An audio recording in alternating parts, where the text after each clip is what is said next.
কিছু কিছু গল্প আছে জানেন, যা শুনলে ভেতরটা কেমন যেন নাড়া দিয়ে ওঠে। আজকের গল্পটাও ঠিক তেমনই, এক বাবা আর তার বিচারক ছেলের গল্প। আচ্ছা, মানুষ যখন তার নিজের শেকড়কেই ভুলে যায়, তার দামটা ঠিক কতটা দিতে হয়? এই গল্পটা আমাদের ঠিক সেই কঠিন সত্যিটার সামনে এনে দাঁড় করাবে। তো চলুন গল্পের ভেতরে ঢোকা যাক। গল্পের মূল চরিত্র করিম চাচা, পেশায় একজন রিকশাওয়ালা। তার হাড়ভাঙা খাটুনি, তার জীবনের প্রতিটা মুহূর্ত, সবটা ছিল শুধু একটাই স্বপ্নের জন্য। স্বপ্নটা কি? তার ছেলে একদিন বড় মানুষ হবে। একবার ভাবুন, একদিকে করিম চাচার জীবনটা দেখুন। একটা ভাঙা ঘর, দিনরাত হাড় ভাঙা খাটুনি, পরনে ছেঁড়া জামা। আর ঠিক তার উল্টো দিকে ছিল তার স্বপ্নটা। কি বিশাল সেই স্বপ্ন! তিনি শুধু চাইতেন তার ছেলে রাজু যেন সমাজে মাথা উঁচু করে বাঁচতে পারে। কিন্তু দেখুন, ভাগ্যের খেলাটা ঠিক কোথায়। যে সাফল্যের জন্য বাবাটা জীবন দিয়ে দিল, সেই সাফল্যই কিনা বাবা আর ছেলের মধ্যে একটা বিশাল দেয়াল তুলে দিল। এই যে টাইমলাইনটা আমরা দেখছি, এটা দেখলে সম্পর্কের এই করুণ পরিণতিটা একদম পরিষ্কার হয়ে যায়। ছোটবেলায় দেখুন, ছেলেটা বাবাকে নিয়ে কত গর্ব করত, অথচ কলেজে উঠতেই বাবার পেশাটা তার কাছে লজ্জার কারণ হয়ে দাঁড়ালো। আর তারপর বিচারক হওয়ার পর তো বাবাকে সে যেন চিনতেই পারল না, পুরোপুরি ভুলে গেল। রাজুর লজ্জাটা যে কতটা গভীরে চলে গিয়েছিল, তা তার এই কথাগুলো শুনলেই বোঝা যায়। সে সরাসরি তার বাবাকে কি বলেছিল জানেন? বলেছিল, বাবা, তুমি কলেজে এসো না। তোমার ওই ময়লা জামা, ঘামে ভেজা শরীর, ওগুলো দেখলে আমার বন্ধুরা হাসাহাসি করে। ভাবা যায় একবার, নিজের বাবাকে। কিন্তু রাজু তো মুদ্রার এক পিঠই দেখছিল, অন্য পিঠে যে কি ছিল সে তো জানেই না। তার বাবা নিজের চিকিৎসার টাকা বাঁচিয়ে ছেলের পরীক্ষার ফি দিতেন, ছেলের একটা ভালো জামার জন্য নিজে আধপেটা খেয়ে থাকতেন। আর ছেলের কাছ থেকে পাওয়া এত অপমান, সবকিছু একটা অভিযোগ না করে চুপচাপ সয়ে গেছেন। এরপর এরপর গল্পটা এমন একটা বাঁক নেয়, এমন একটা জায়গায় পৌঁছায় যেখানে বাবা আর ছেলে দুটো আলাদা পৃথিবী এসে সজোরে ধাক্কা খায়। ছেলের জন্য মনটা আর মানছিল না, তাই করিম চাচা শহরে চলে এলেন। হাতে দামি কিছু ছিল না, ছিল শুধু ছেলের ছোটবেলার খুব পছন্দের আমসত্ত্ব, নিজের হাতে বানানো সেই আমসত্ত্ব।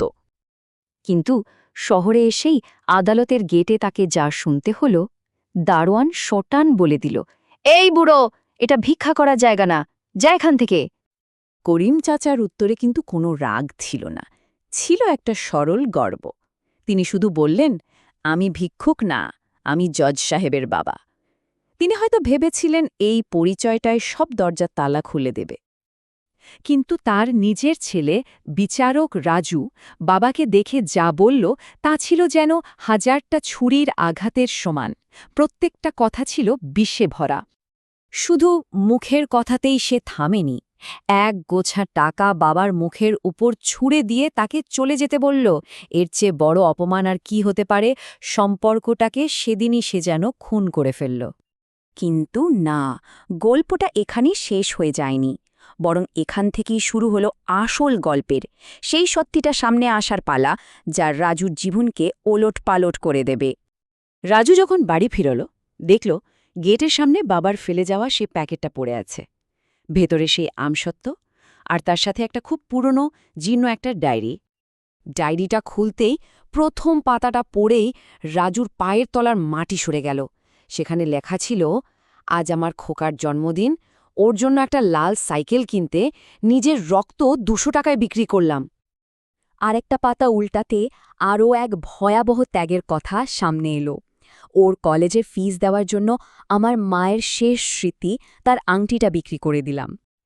আর একদম শেষ পাতায় ছিল এমন কিছু কথা যা বুকটা ভেঙে চুরমার করে দেয়।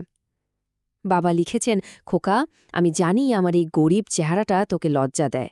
তুই সুখে থাকিস, আমি কথা দিচ্ছি আর কোনো দিন তোর সামনে আসব না। এই সব সত্যিগুলো জানার পর বিচারক রাজুর জীবনের রায় লেখা হয়ে গিয়েছিল। গল্পটা এবার এগোতে থাকল তার সবচাইতে করুণ পরিণতির দিকে। এক মুহূর্তে রাজুর সব অহংকার, সব দম্ভ চুরমার হয়ে গেল। সে তখন পাগলের মতো ছুটছে স্টেশনের দিকে, শুধু একবার বাবার পা ধরে ক্ষমা চাইবে বলে। কিন্তু ততক্ষণে অনেক দেরি হয়ে গেছে। স্টেশনে পৌঁছে সে দেখল বাবা একটা বেঞ্চে শুয়ে আছেন।